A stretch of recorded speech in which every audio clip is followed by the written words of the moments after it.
मित्रों, एक बार पुनः Narayan classes biology for neat and other exam में आपका हार्दिक स्वागत है।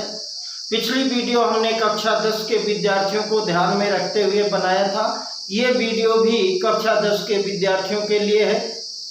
हालांकि ये वीडियो सबको कुछ न कुछ लाभ जरूर पहुंचाएगी।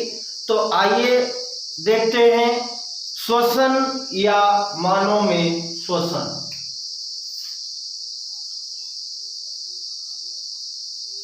श्वसन जिसको हम सामान्यतः जानते हैं सांस लेना।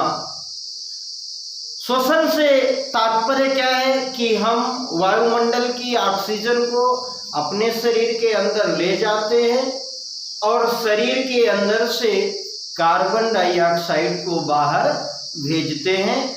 आइए इसको हम पॉइंट वाइज श्वसन के बारे में जानने की कोशिश करेंगे। पहला पॉइंट है कि जिन खाद्य पदार्थों का हम अंतर्ग्रहण करते हैं, चाहे वो ठोस के रूप में हो चाहे द्रव के रूप में हो, जो भी खाद्य पदार्थ हम खाते हैं उनका कोशिकाओं में जो उपयोग किया जाता है वो ऊर्जा प्रदान करने के लिए किया जाता है। और ये जो ऊर्जा है इसको विभिन्न विधियों से विविध जीव, अलग अलग विधियों से ऊर्जा का उत्पादन करते हैं। जो भी हम भोजन करते हैं उससे ऊर्जा निकलती है, लेकिन ये जो ऊर्जा निकलने की क्रिया है ये अलग अलग जीवों में अलग अलग प्रकार से होती है और ये ऊर्जा के उत्पादन में ही श्वसन की आवश्यकता होती है। अगला पॉइंट है कुछ जीव ऑक्सीजन का उपयोग जो ग्लूकोज है उसको पूरी तरीके से पूर्णतया CO2 और जल में विखंडित करने के लिए करते हैं। जो ग्लूकोज हमने पोषण में प्राप्त किया है उसको पूरी तरह से तोड़ने के लिए कुछ जीव जो है किसमें तोड़ेंगे, कार्बन डाइऑक्साइड में और जल में, और उसमें विखंडित करने के लिए ऑक्सीजन का प्रयोग करते हैं। और कुछ दूसरे जीव हैं जो दूसरे पथ का प्रयोग करते हैं। एक दूसरा तरीका है, एक दूसरा रास्ता है जिसमें ऑक्सीजन प्रयुक्त नहीं होती है, जिसमें ऑक्सीजन की जरूरत नहीं होती है। तो इस पॉइंट में हमने देखा कि कुछ जीव ऐसे हैं जो ऑक्सीजन की सहायता से ग्लूकोज को तोड़ते हैं और कुछ जीव ऐसे हैं जो बिना ऑक्सीजन के ही ग्लूकोज अणु को तोड़ देते हैं। अगला पॉइंट है इन सभी अवस्थाओं में ये ग्लूकोज को जो तोड़ने की अवस्था है, चाहे वो ऑक्सीजन के सहायता से और चाहे ऑक्सीजन की अनुपस्थिति में, तो इन सभी अवस्थाओं में जो पहला चरण है ग्लूकोज का, और ग्लूकोज को आप जानते हैं कि 6 कार्बन वाला अणु है C6H12O6। तो ग्लूकोज जो अणु है वो 3 कार्बन वाले अणु पाइरुवेट में विखंडित होता है। पहला चरण क्या है, चाहे ऑक्सीजन की उपस्थिति में हो और चाहे ऑक्सीजन की अनुपस्थिति में हो, दोनों में जो पहला चरण होता है उसमें ग्लूकोज का अणु जो है वो 3 कार्बन वाले पाइरुवेट अणु में टूट जाता है। और यह क्रिया जो पहला चरण है यह क्रिया कोशाद्रव्य में होती है, साइटोप्लाज्म में होती है। अगला पॉइंट है इसके बाद जब ये कोशाद्रव्य में पाइरुवेट बन जाएगा उसके बाद ये पाइरुवेट एथेनॉल और CO2 में परिवर्तित हो सकता है। किसमें? एथेनॉल और CO2 में परिवर्तित हो सकता है। और कब परिवर्तित होता है? ये क्रिया किण्वन के समय, जिसको हम फर्मेंटेशन कहते हैं। और फर्मेंटेशन किण्वन छोटे छोटे टुकड़ों में तोड़ने की बात करते हैं। और ये किस में पाई जाती है? खमीर या ईस्ट में। चूंकि यह क्रिया वायु के अनुपस्थिति में होती है। कौन सी क्रिया? किण्वन क्रिया। कहाँ होती है? खमीर में होती है। तो जो क्रिया किण्वन की खमीर में होती है वो वायु की अनुपस्थिति उपस्थिति में होता है उसमें वायु की जगह पे हमने एक शब्द लिखा है ऑक्सीजन। ऑक्सीजन की अनुपस्थिति में किण्वन की क्रिया ईस्ट में होती है और इसीलिए इस क्रिया को अवायवीय श्वसन कहते हैं। कौन सा श्वसन कहते हैं? एनारोबिक रेस्पिरेशन, अवायवीय श्वसन, जिसमें ऑक्सीजन या वायु की आवश्यकता नहीं होती। अगला पॉइंट है, अगर पाइरुवेट, क्या करेगी? पाइरुवेट का विखंडन ऑक्सीजन का उपयोग करके, अगर बिना ऑक्सीजन के है तो प्रक्रिया का नाम क्या है? किण्वन। कहां हो रही है? खमीर में। लेकिन पाइरुवेट का विखंडन ऑक्सीजन का उपयोग करके अगर करना है तो कहां होती है? माइटोकॉन्ड्रिया में होती है। कोशिका का एक अंग है जिसको हम पावर हाउस भी कहते हैं। या तो पाइरुवेट का विखंडन जो है वो ऑक्सीजन का उपयोग करके माइटोकॉन्ड्रिया में होता है और इस क्रिया में जब माइटोकॉन्ड्रिया में पाइरुवेट का विखंडन होगा उसमें एक अणु पाइरुवेट से 3 कार्बन डाइऑक्साइड के अणु बनते हैं और इसके साथ में जल बनता है। दूसरा अनुपात क्या है? जल। क्या रहे हैं? इस पॉइंट का अर्थ यह है कि जब ऑक्सीजन की सहायता से पाइरुवेट अणु को तोड़ा जाता है कहां? माइटोकॉन्ड्रिया में, तो एक अणु पाइरुवेट से 3 कार्बन डाइऑक्साइड के अणु बनते हैं और साथ ही साथ जल बनता है, H2O बनता है। और यह प्रक्रिया चूंकि वायु की उपस्थिति में होती है, ऑक्सीजन की उपस्थिति में होता है, इसलिए इसको हम वायुवीय श्वसन कहते हैं।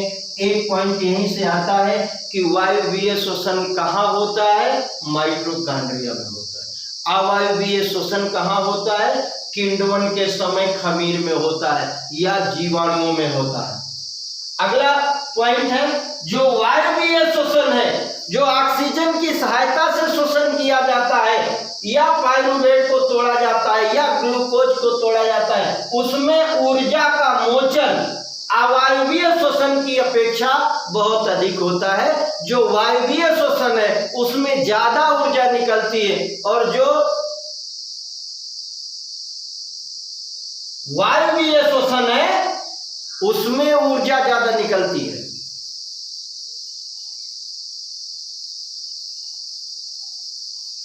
अगला पॉइंट है, जो वायवीय श्वसन है इसमें ऊर्जा का मोचन अवायवीय श्वसन की अपेक्षा बहुत अधिक होता है।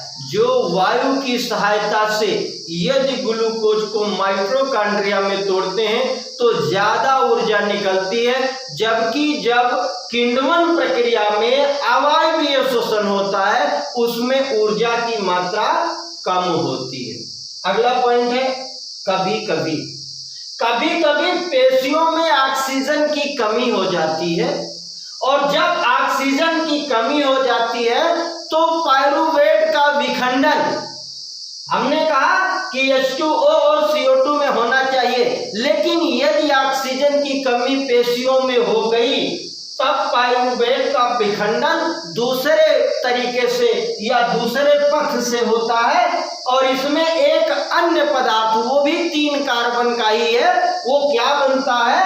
लैक्टिक अम्ल बनता है, लैक्टिक एसिड बनता है। जब पेशियों में ऑक्सीजन की कमी हो जाए उस स्थिति में पाइरुवेट अणु से 3 कार्बन वाला लैक्टिक अम्ल बनता है।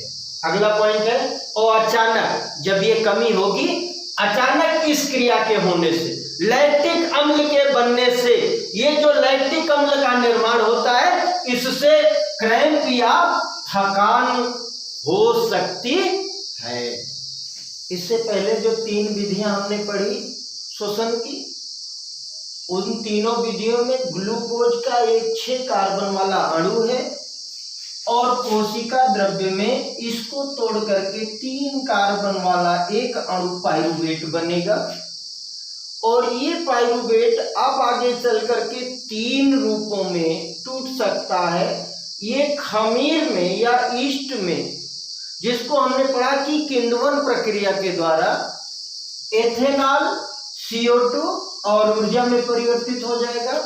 दूसरी व्यवस्था है ऑक्सीजन के अभाव में पेशी और कोशिकाओं में, अगर ऑक्सीजन कम है किसी भी पेशी या कोशिका में तो उस जगह पे ये जो पाइरूवेट होगा ये लैक्टिक अम्ल में बदल जाएगा और ऊर्जा निकलेगी।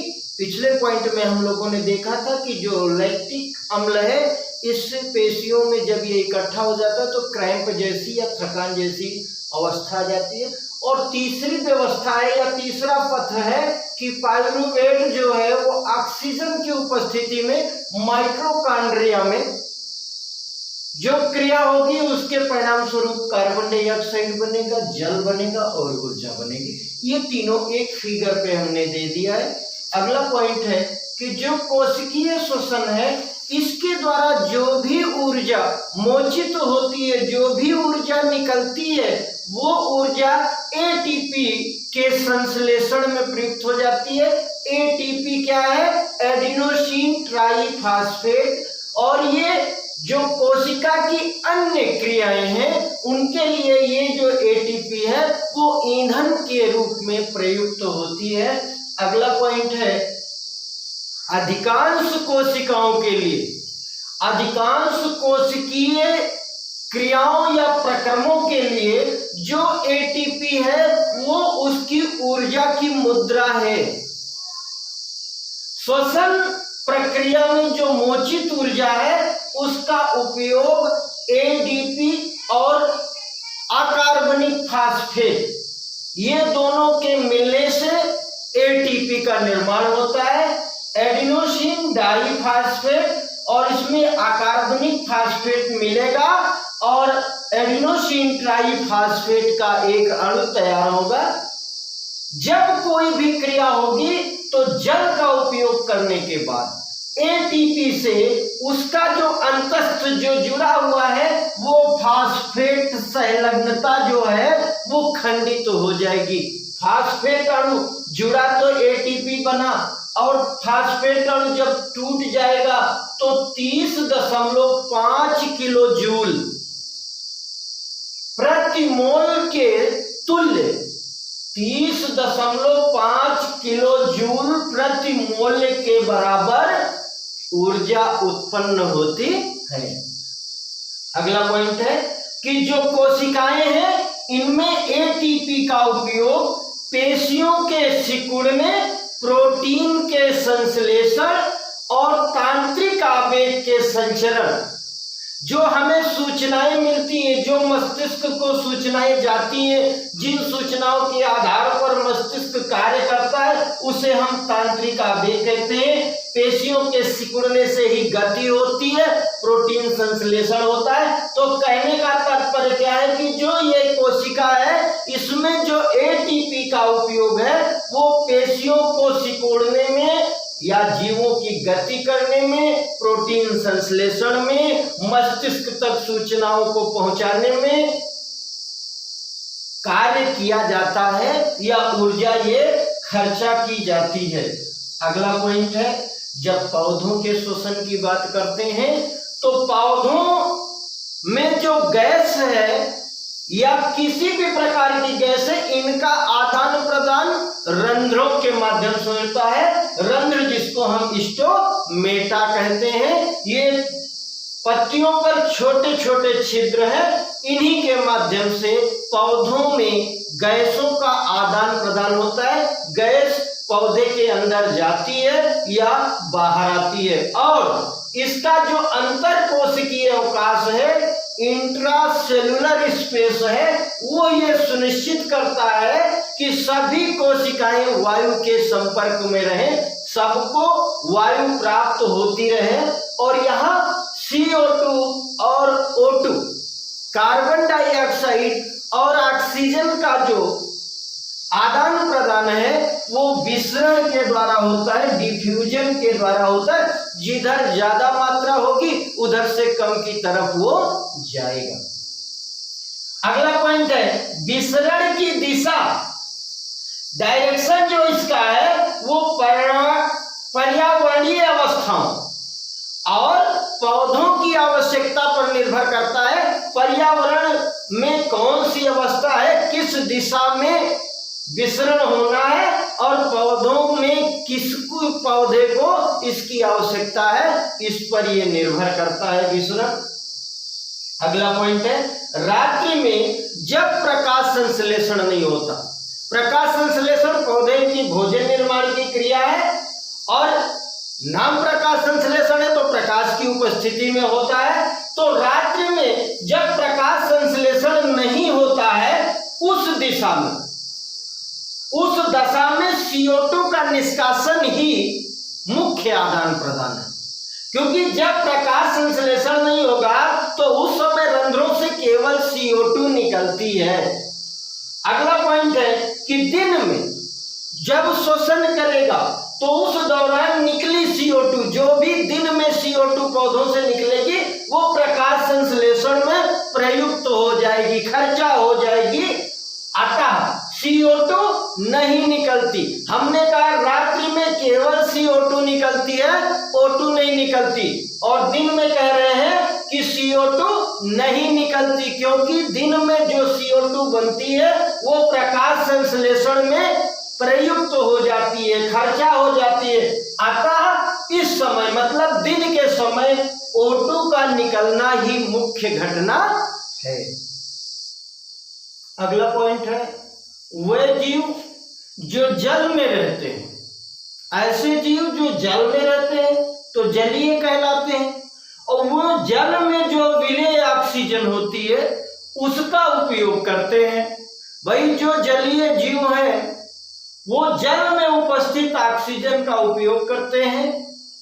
एक बात और है कि जो जल में विलेय ऑक्सीजन है इसकी मात्रा, जल में विलेय ऑक्सीजन की मात्रा वायु में ऑक्सीजन की मात्रा की तुलना में बहुत कम होती है। वायु में ऑक्सीजन की मात्रा ज्यादा है और जल में ऑक्सीजन की मात्रा कम है, और इसका परिणाम क्या होता है, इसलिए जो जलीय जीव होते हैं उनकी जो श्वसन दर होती है, सांस लेने की जो दर होती है वो स्थलीय जीवों की अपेक्षा द्रुत होती है, स्थलीय जीवों की अपेक्षा ज्यादा होती है, क्योंकि उनको पानी से ऑक्सीजन की कम मात्रा मिल रही है तो बार बार उनको ऑक्सीजन लेने के लिए सांस लेनी पड़ेगी। अगला पॉइंट है जो स्थलीय जीव है ये वायुमंडल की ऑक्सीजन का उपयोग करते हैं। अभी हमने आपको बताया कि वायुमंडल में ऑक्सीजन की मात्रा ज्यादा है, और ये जो विभिन्न जीव हैं जो वायुमंडल से ऑक्सीजन का उपयोग करते हैं ये उनके लिए ऑक्सीजन भिन्न भिन्न अंगों के द्वारा अवशोषित की जाती है या ली जाती है। आइए अब थोड़ा सा पढ़ते हैं मनुष्य में शोषण, रेस्पिरेशन इन मैन। मनुष्य में हम जानते हैं कि सांस लेने के लिए एक अंग है जिसको हम नोज या नाक कहते हैं, 2 छिद्र हैं और इन छिद्रों को नासा द्वार कहते हैं। आइए पॉइंट वाइज देखते हैं। पहला पॉइंट है कि मनुष्य में जो वायु है वो शरीर के अंदर नासा द्वार के द्वारा जाती है, इसी नाक से हम सांस को अंदर ले जाते हैं, और जो नासा द्वार द्वारा जाने वाली वायु है उसके मार्ग में, ये जो नाक है इसके मार्ग में महीन बाल होते हैं और ये बालों के द्वारा वायु जो है वो निस्पंदित हो जाती है, बाल छनने का काम करते हैं। जो वायु है वो छन जाती है जिससे शरीर में जाने वाली जो वायु है वो धूल और अशुद्धि रहित हो जाती है। एक काम और है, इस मार्ग में श्लेष्मा की परत होती है, एक लसलसा द्रव निकलता है जो वायु को ठंडा करता है शरीर के तापमान तक, और ये जो इस मार्ग में श्लेष्मा की परत होती है वो भी वायु को शुद्ध करने में सहायक होती है। अगला पॉइंट है यहां से वायु, नासा द्वार से वायु कंठ, लैरिंग्स कहते हैं, इसके द्वारा फुफ्फुस में भेजी जाती है। फुफ्फुस कहते हैं लंग्स को, जिसको हमने कहा फेफड़ा। तो वायु जो है नासाद्वार से कंठ तक पहुंची है और कंठ जो है उसको फुफ्फुस में ढकेलता है, श्वास नलिका कहते हैं। और कंठ में उपस्थित वलय रिंग्स होते हैं जो उपास्थि के बने होते हैं, अस्थि नहीं, उपास्थि के वलय होते हैं, जो ये सुनिश्चित करते हैं कि वायु मार्ग में ही जाए, वायु जो जा रही है वो वायु मार्ग में ही जाए। अगला पॉइंट है, जब फुफ्फुस के अंदर ये श्वसन नलिका पहुंचती है तो छोटी और छोटी नलिकाओं में विभाजित हो जाती है, जाल बन जाता है, जो अंत में एक गुब्बारे जैसी आकृति बना लेती है। प्रत्येक नलिका, जो छोटी छोटी नलिकाएं हैं, वो अंत में एक गुब्बारे जैसी रचना बना लेती है और उस रचना को कूपिका कहते हैं। अगला पॉइंट है कि जो कूपिका है वो एक सतह उपलब्ध कराती है, सरफेस स्थान उपलब्ध कराती है, जिससे गैसों का विनिमय हो सके, गैसों की अदला बदली हो सकती हो। और ये जो कूपिकाओं की भित्ति है, जो कूपिकाओं की दीवार है, उसमें रुधिर वाहिकाओं का विस्तीर्ण जाल होता है। रुधिर वाहिकाएं काफी फैली हुई होती हैं, ज्यादा संख्या में होती है। यदि कूपिकाओं की सतह को फैला दिया जाए, यदि सारी कूपिकाओं की सतह को जोड़कर फैला दिया जाए तो ये लगभग 80 वर्ग मीटर क्षेत्र ढक लेंगी। इतनी लंबी चौड़ी ये सतह बनाती हैं। अगला पॉइंट है, जब हम श्वास को अंदर लेते हैं हमारी पसलियां उठ जाती हैं, ऊपर को डायाफ्राम चिपक जाता है और जिसके परिणाम स्वरूप क्या होता है, वक्ष गुहिका बढ़ जाती है, बड़ी हो जाती है और इस कारण वायु जो है वो फुफ्फुस के द्वारा चूस ली जाती है और कूपिकाओं को भर लेती है। अगला पॉइंट है कि जो रुधिर है वो शरीर से CO2 को कूपिकाओं में छोड़ने के लिए लाता है, छोड़ देता है, और जो कूपिका रुधिर वाहिका है वो कूपिका की वायु से, जो कूपिका में वायु है उससे ऑक्सीजन लेकर के शरीर की सभी कोशिकाओं तक पहुंचा देता है और सभी कोशिकाओं में माइटोकॉन्ड्रिया होगी जहां ये श्वसन की क्रिया संपन्न होगी। पॉइंट है कि जो श्वास चक्र का समय होता है, जब हम श्वास को अंदर लेते हैं बाहर ले जाते हैं, उस समय वायु अंदर और बाहर होती है तो फुफ्फुस सदैव वायु का अवशिष्ट आयतन रखते हैं। एक जो है निश्चित आयतन हरदम फुफ्फुस या फेफड़े में होता है, जिससे ऑक्सीजन के अवशोषण और कार्बन डाइऑक्साइड के मोचन के लिए पर्याप्त समय मिल जाए। पहले से ही उस आयतन को मेंटेन रखते हैं, बना करके रखते हैं फुफ्फुस, फेफड़े जो है। अगला पॉइंट है, फुफ्फुस की वायु से श्वसन वर्णक, जो श्वसन वर्णक है वो ऑक्सीजन को लेकर के ऊतकों तक पहुंचाते हैं, जिन ऊतकों में ऑक्सीजन की कमी होती है। जिन कोशिकाओं या ऊतकों में ऑक्सीजन की कमी होगी वहां ऑक्सीजन कौन ले जाता है, उसको श्वसन वर्णक कहते हैं, रिस्पायरेटरी पिगमेंट कहते हैं, जो ऑक्सीजन को ले जाते हैं। अगले पॉइंट में यह है कि मानव में जो श्वसन वर्णक है, जो रिस्पायरेटरी पिगमेंट है, वो हीमोग्लोबिन है। जो श्वसन वर्णक मानव में पाया जाता है उसका नाम है हीमोग्लोबिन, जो एक प्रकार की प्रोटीन है और ये ऑक्सीजन के लिए उच्च बंधुता रखती है, ऑक्सी हीमोग्लोबिन बनाती है। और यह वर्णक जो है हीमोग्लोबिन वो लाल रुधिर कणिकाओं में उपस्थित होता है। जो रुधिर में आरबीसी है, लाल रुधिर कणिकाएं, रेड ब्लड कार्पसेल्स, उनमें हीमोग्लोबिन उपस्थित होता है। अगला पॉइंट है कार्बन डाइऑक्साइड, जो जल में अधिक विलेय है, इसलिए कार्बन डाइऑक्साइड का जो परिवहन होता है, जो आवागमन होता है, वो हमारे रुधिर में विलेय अवस्था में ही हो जाता है। उसके लिए हीमोग्लोबिन की आवश्यकता नहीं होती। रुधिर लाता जरूर कार्बन डाइऑक्साइड को है, लेकिन किस रूप में लाता है? रुधिर में ही वो विलेय रूप में आती है।